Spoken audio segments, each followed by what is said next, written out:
Uh, Good morning, everybody.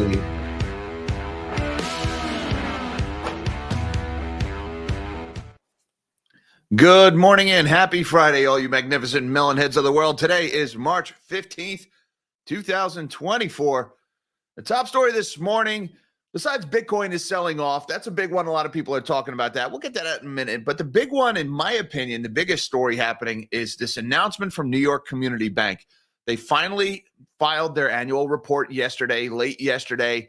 It was late. That one of the reasons why New York Community Bank stock sold off so hard was they announced, back in January, terrible earnings, and they increased their loan loss provisions. And then a few weeks later, they announced that they had discovered their quote, material weaknesses in how they manage risk at that bank, and that they were going to delay their annual report. And of course, that sent depositors fleeing the bank.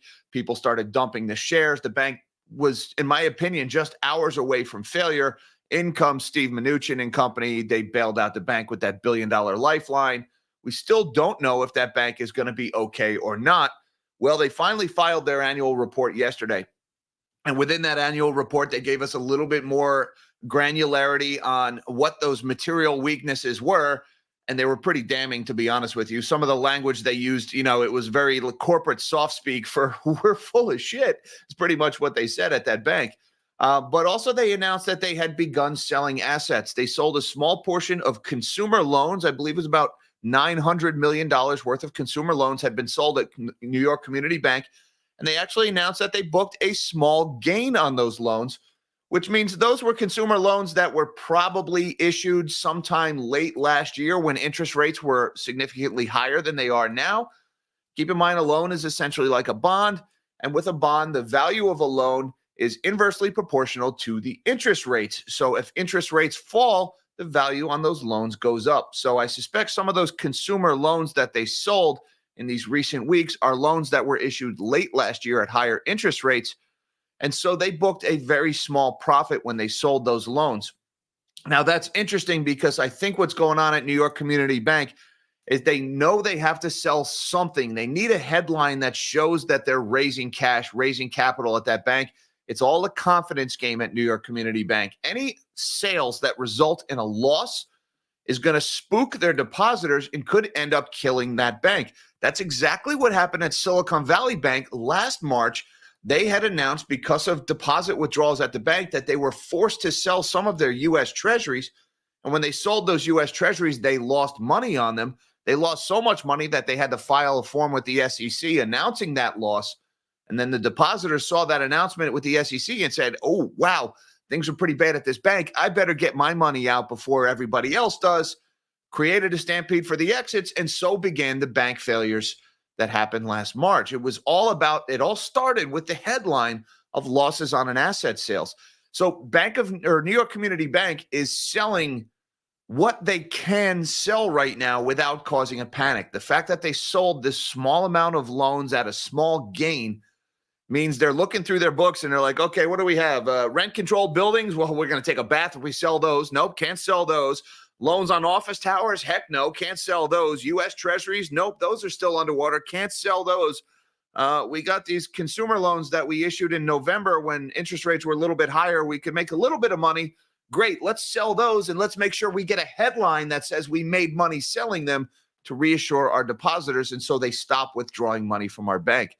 So slim pickings in that department as far as assets New York Community Bank can sell at a gain right now. Most of the stuff on their loan book, they're going to take a huge loss on it, and they can't afford to take those losses right now because they've still got jittery customers that they don't want rushing for the exits.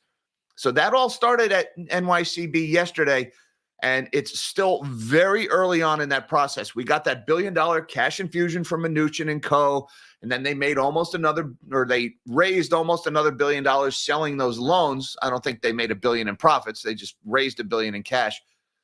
Question is, what are their depositors doing? We found out that they had lost about 7% of their deposits in the last few weeks at that bank. Now, we haven't heard anything since that announcement mid last week. Maybe it got better, maybe not. Only time will tell.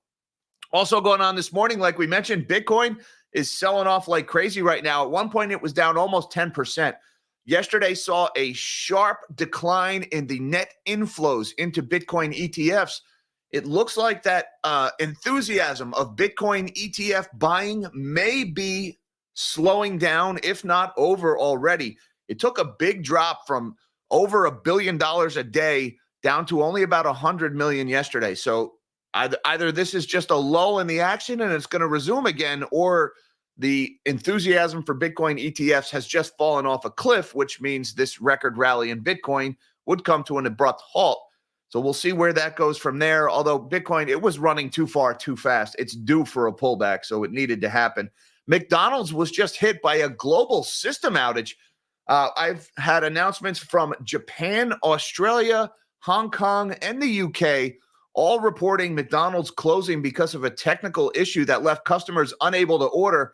Remember, as wages rise and minimum wage laws become a thing, McDonald's is basically getting rid of the people and saying you got to use a touchscreen or go on the app to order your food.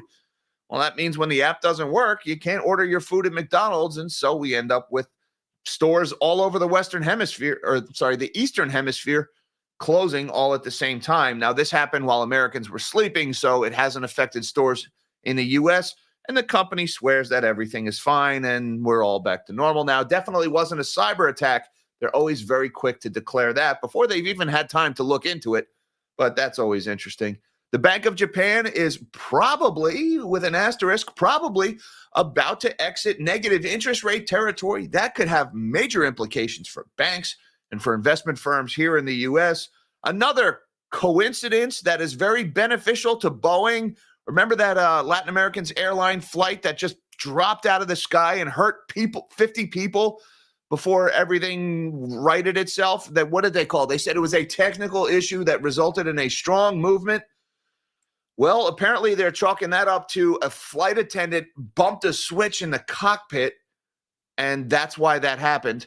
So totally nothing wrong with any Boeing planes. Another coincidence that happens to be very beneficial for Boeing, kind of like the footage of those bolts being tightened on the door panel that blew out mid-flight, and whistleblowers conveniently self-inflicting themselves with gunshot wounds right before scheduled depositions about safety issues at Boeing. And now it's all because of the flight attendant bumped a switch. That this thing happened definitely has nothing to do with pieces falling off of the planes midair and this large, powerful company doing whatever is necessary to make sure their stock doesn't fall any further, right? I mean, I'm not going to speculate anything like that. I mean, that would be irresponsible and wildly speculative. Just the fact that, pieces are falling off the planes, video footage is getting deleted, whistleblowers are winding up dead, and, oh, yeah, it was just the flight attendant. Yeah, we're going to blame Kathy, who makes the early announcements. That's why this plane almost fell out of the air, because she bumped a button in the cockpit. Doesn't line up with some of the passenger interviews that were made after that event. But, hey, that's just my take on that one, guys. You do what you want with it. But just what in the hell is going on at Boeing? Seriously, guys, what is going on at that company? Anyways, with that, why don't we shrink my big melon of a head? Let's see what's going on in the world today, shall we? And don't forget that like button while we're doing that, guys. It really helps with the YouTube algorithm. And if you're new here, hit that subscribe button and notification bell right next to it and join us to have your coffee with the melon heads every morning. Right now, it looks like the S&P 500 is just barely in red territory, down 1 point or 0.02% lower. We've got the Dow is clinging to positive territory at the moment, up 29 points or about 0.08% higher, although trending in a downward direction. And the NASDAQ is leading the way lower, down 30 points this morning or 0.17% lower. It's looking like the last couple of days we've had the Dow outperforming the NASDAQ. It looks like we've got a little bit of a secular rotation out of the high growth tech names, possibly into some of the better dividend yielders in the Dow. You call that a secular rotation that's going on. A little bit of a safety trade, people booking profits on those high flying semiconductor stocks and deciding to go into a little bit of a reduced risk profile that you get in some of those Dow names. It hasn't been a huge move, but it has been noticeable for the last week or so. The U.S. dollar is at 103.38. That's up 1 basis point this morning, pretty much unchanged on the day. And government bonds right now, it looks like we got a mixed bag for yields. Yields made a pretty big move to the upside yesterday on the 1-2 punch of higher CPI followed by higher PPI. The market is starting to, at least the bond market is starting to reprice for a slightly more hawkish Fed, or at least a slightly less dovish Fed, I should say. There's people who are starting to talk about rate hikes this year. I still think rate hikes are off the table this year. We would need several more bad inflation prints to even really get a small probability of another rate hike, because things in commercial real estate are so bad right now. More rate hikes would kill banks. It would absolutely kill banks. Even though you've got this asset bubble that's blowing in the risk assets like Bitcoin and tech stocks, the market just cannot afford another rate hike, at least not in the troubled portions of the debt market. But stocks have not yet reacted to those higher inflation prints, but bonds are reacting. We've got the 30-year Treasury is at 4.429. That's down 1.5 points this morning. The 10-year back into 4.3 territory, 4.303, up about 0.5 point after a big run yesterday in the 10-year. The 2-year is at 4.71, up 2.5 points. Look at that spread between the 2 and the 10. It continues to grow, guys, and now it's up to 41 basis points. That was down under 20 a few weeks ago. So the inversion in the yield curve is getting bigger. And, of course, the 1 month is at 5.396. That's actually up 3 basis points this morning. You even got the short end of the yield curve making a move higher today.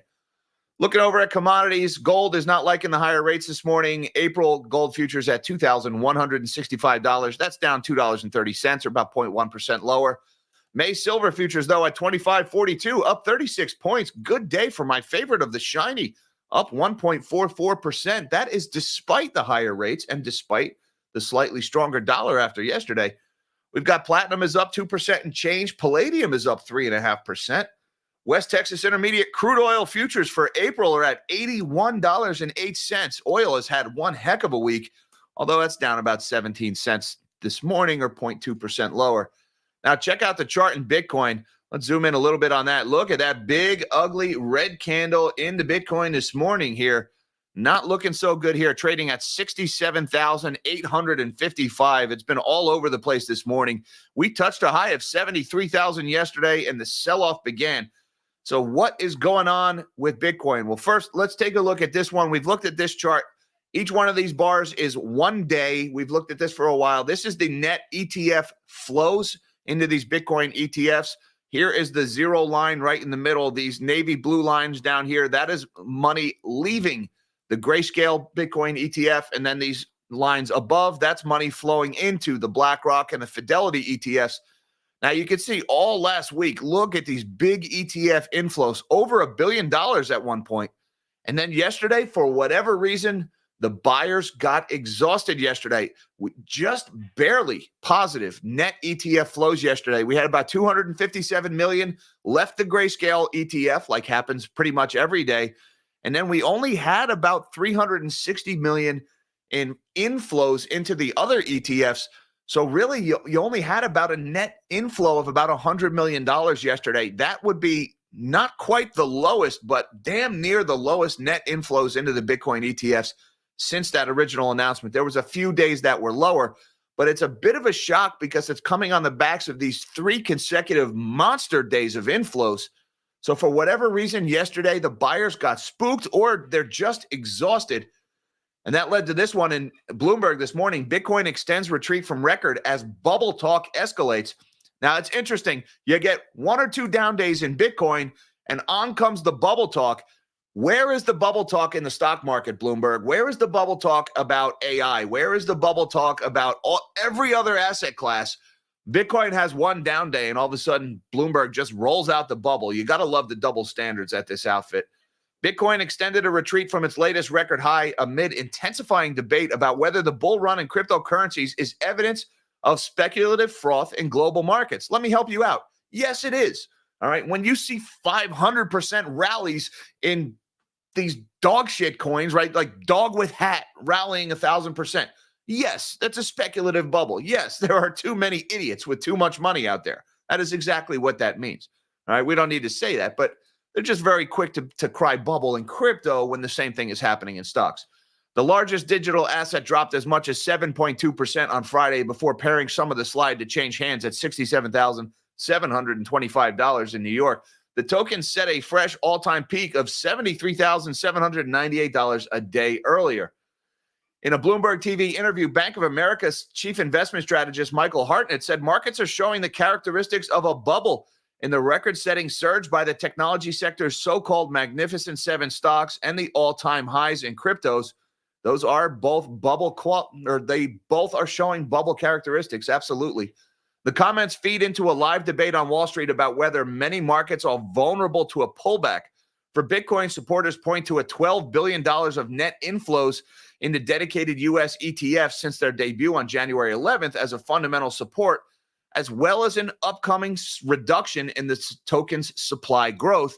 That's referring to the halving. That is just, I think, 34 days away now.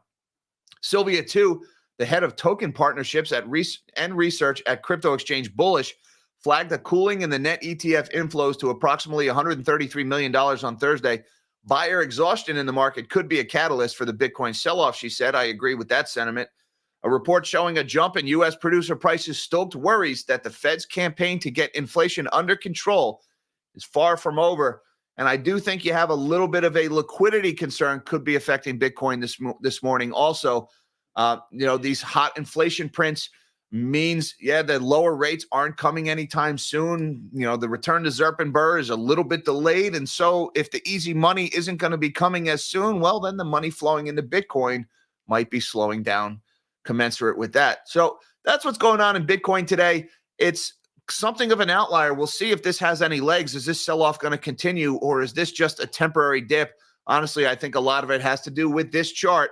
What's up with this big drop in ETF inflows? Is that it? Are the buyers exhausted, or was it just a break and they're about to resume higher? We'll see in the days ahead. Let's talk about New York Community Bank here. New York Community Bank sells some loans for gains and aims to add signature into financial reporting. This one in Reuters today. New York Community Bank has sold some loans for gains and was working to integrate the collapsed lender Signature Bank into its financial reporting process. It said in its annual report on Thursday. Another way to say that is that all those assets they bought with Signature Bank are not yet part of their financial reporting process.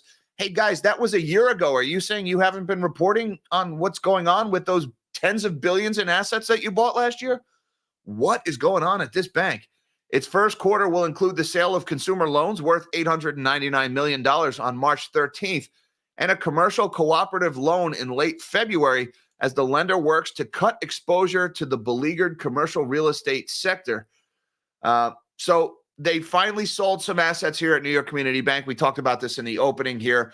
They're selling what they can sell at a gain because they need to show gains here. They can't go sell assets at a loss, at least not yet, while everybody's still wondering if this bank is going to make it or not. Any announcement of asset sales at a loss is going to lead to more depositor outflows, people yanking their money out of this bank for fear it might fail.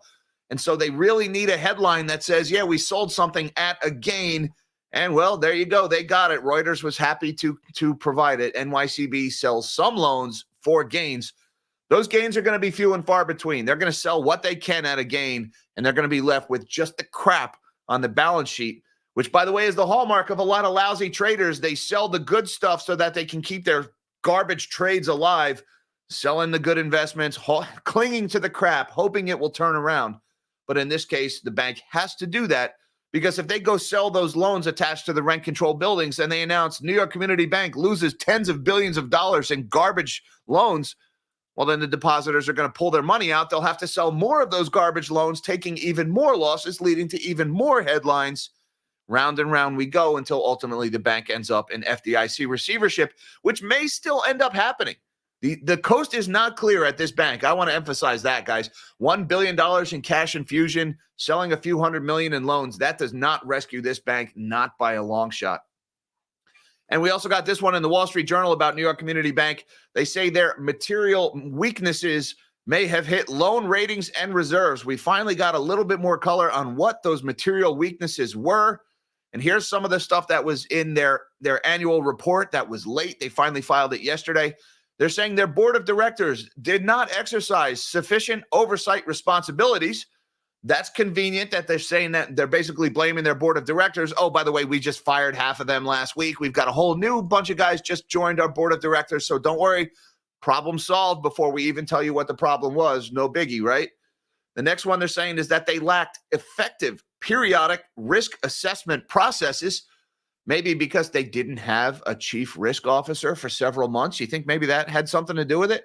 If you're saying, yeah, our risk review was maybe not effective, it might be because you didn't have anybody doing risk reviews. Maybe I just throw them out there, including in the way it assesses and monitors loans. The company revealed in January trouble in its commercial real estate books, especially for multifamily assets that have come under pressure.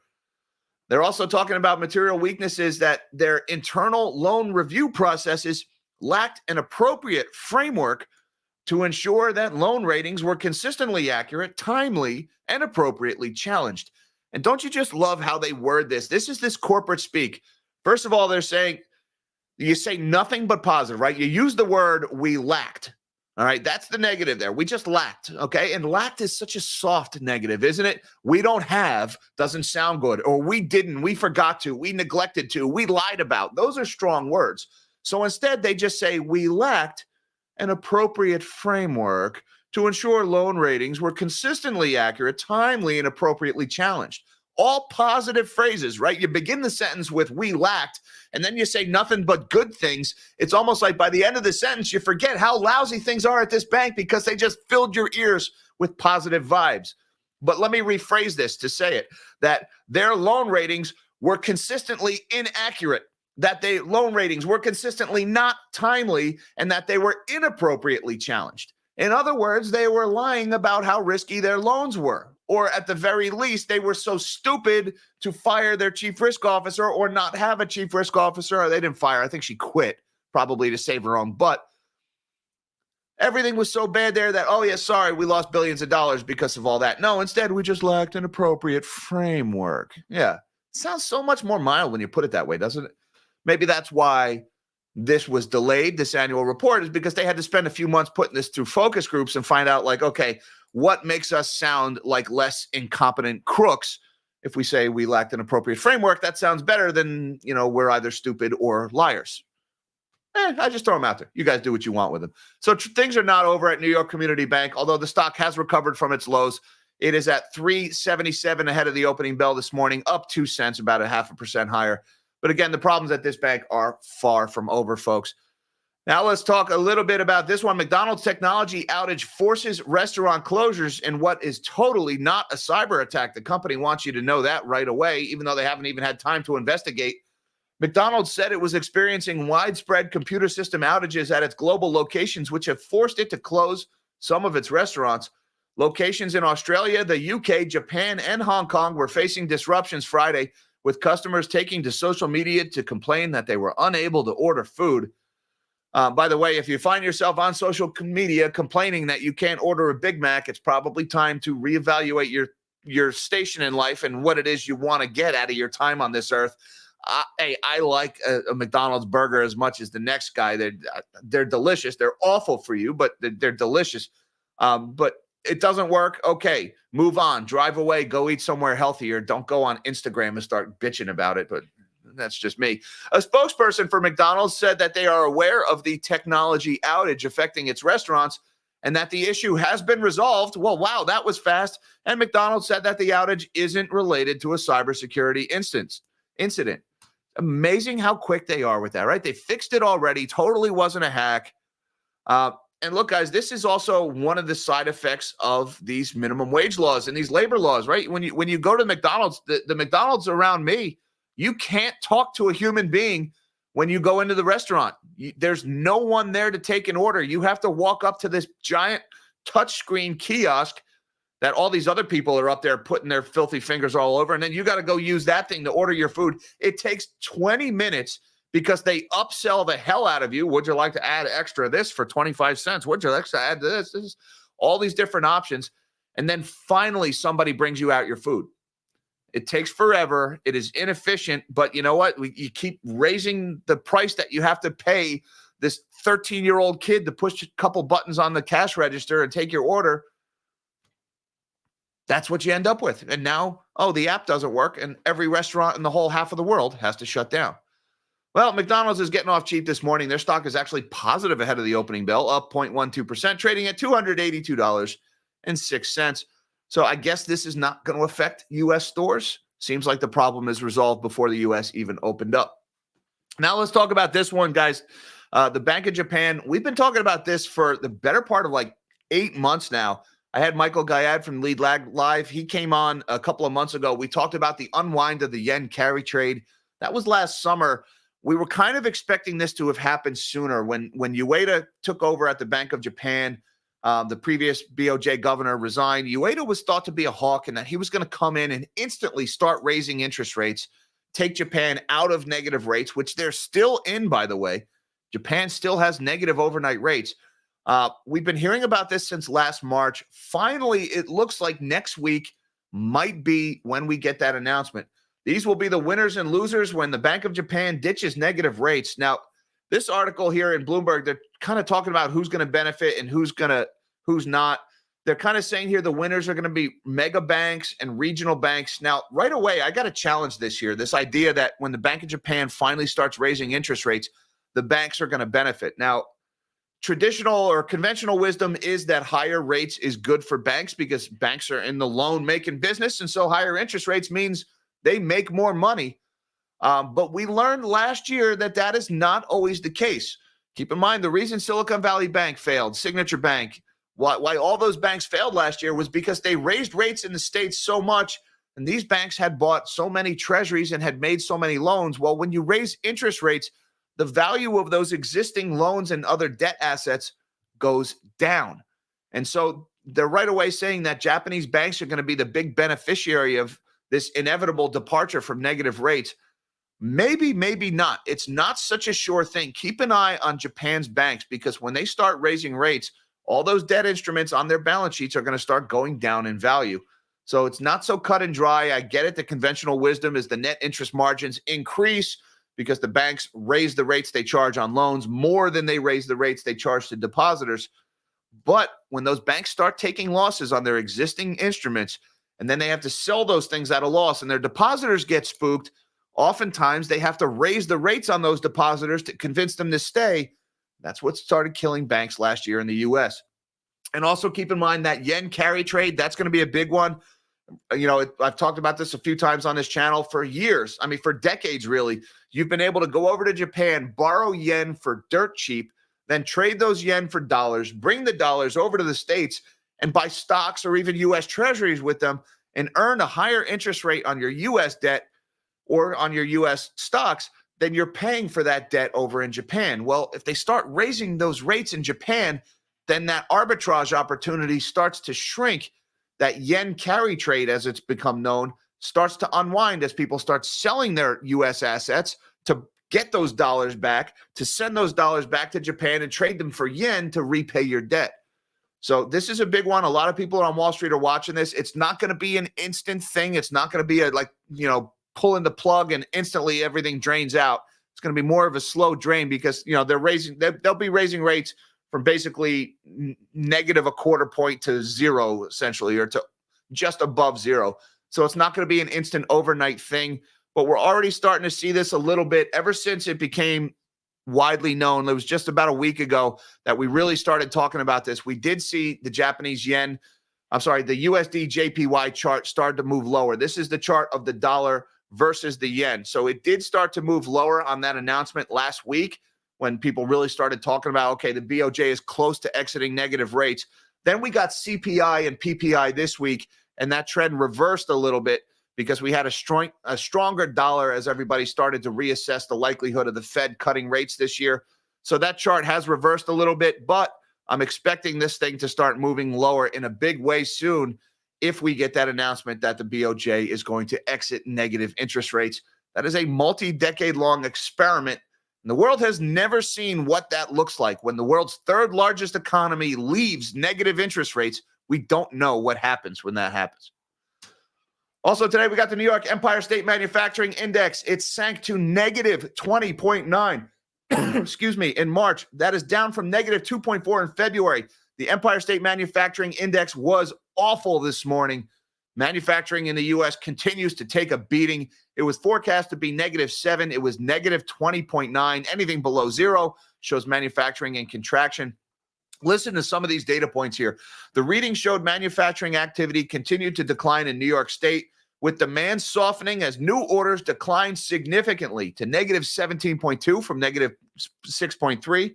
Shipments were lower, negative 6.9 versus 2.8.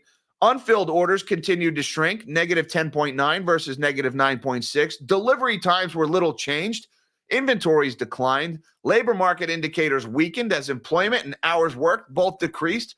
On the price front, the pace of input prices, let me start that over. On the price front, the pace of input price increases moderated somewhat, while the pace of selling prices held steady.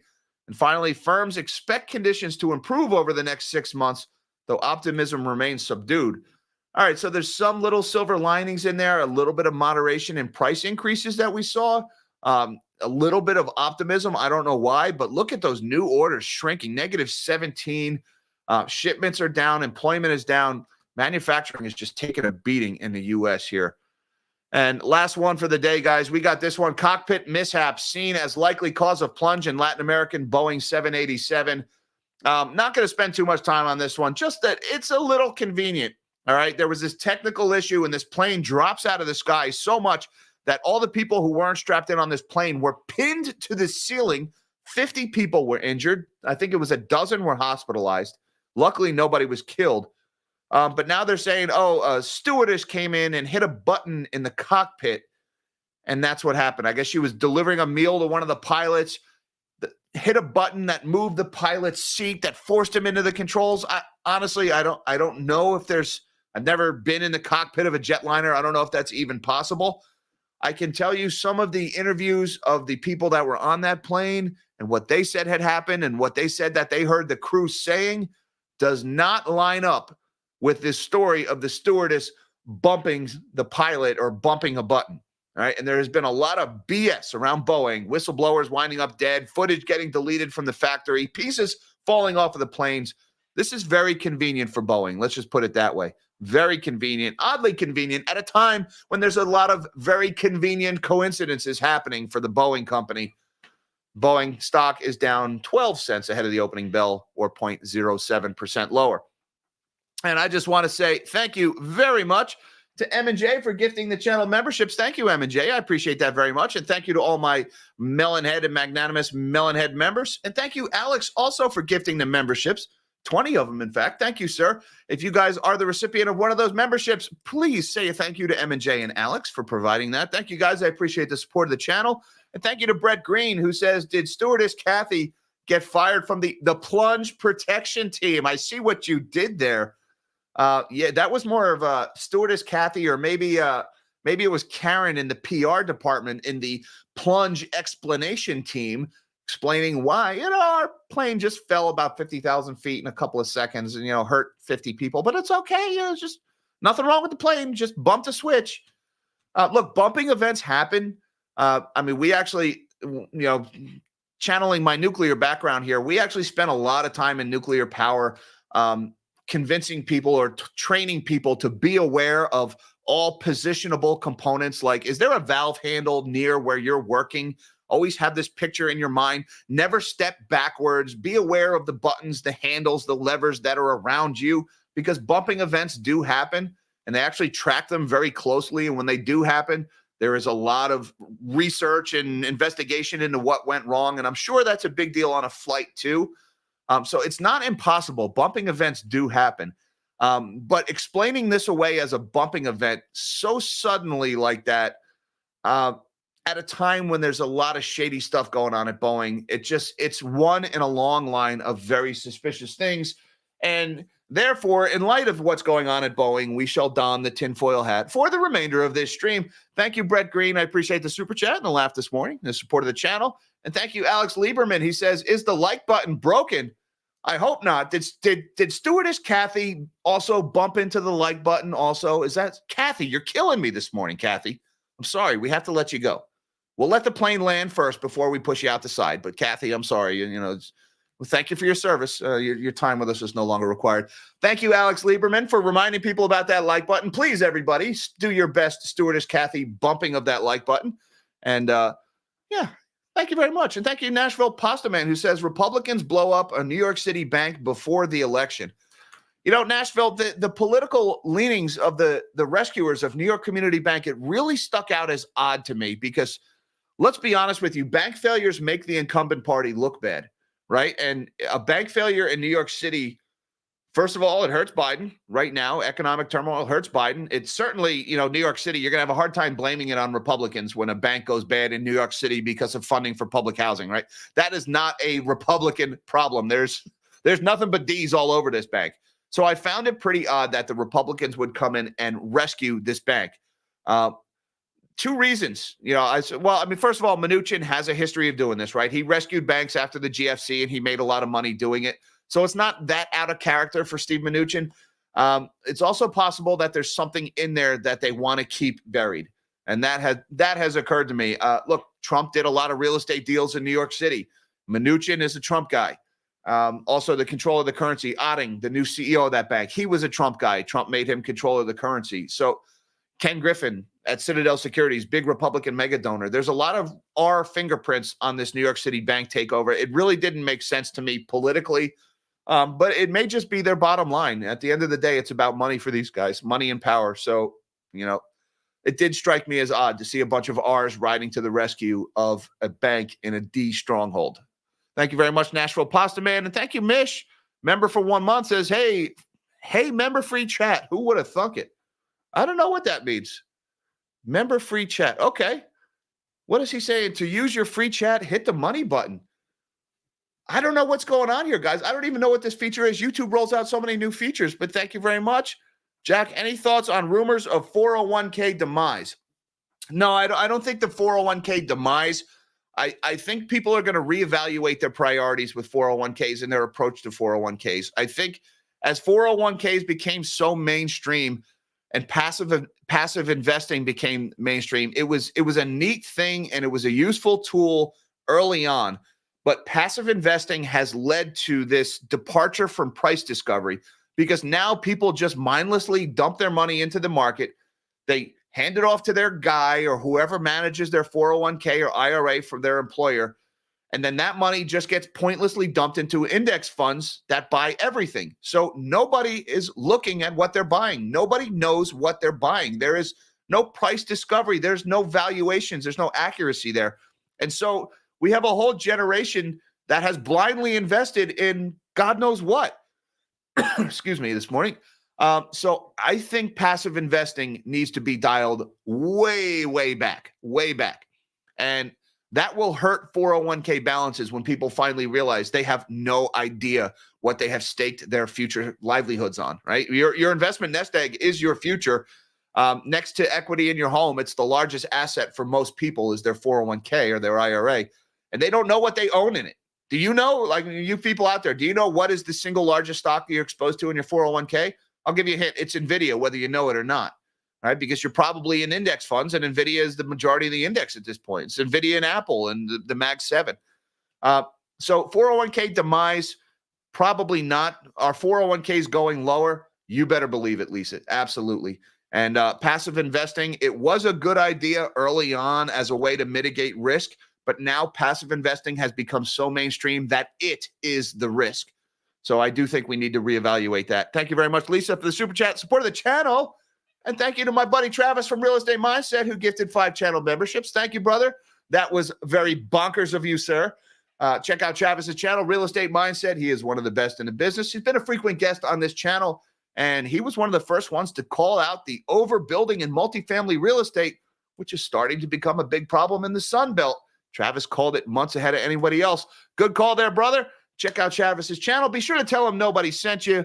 And everybody, I hope you guys have an awesome day today. We will be back at 3:15 p.m. Eastern time today for our weekly wrap-up live stream. Thank you for all the super chats and channel memberships, everybody. Thank you to my Patreon supporters and channel members for everything you guys do for the channel.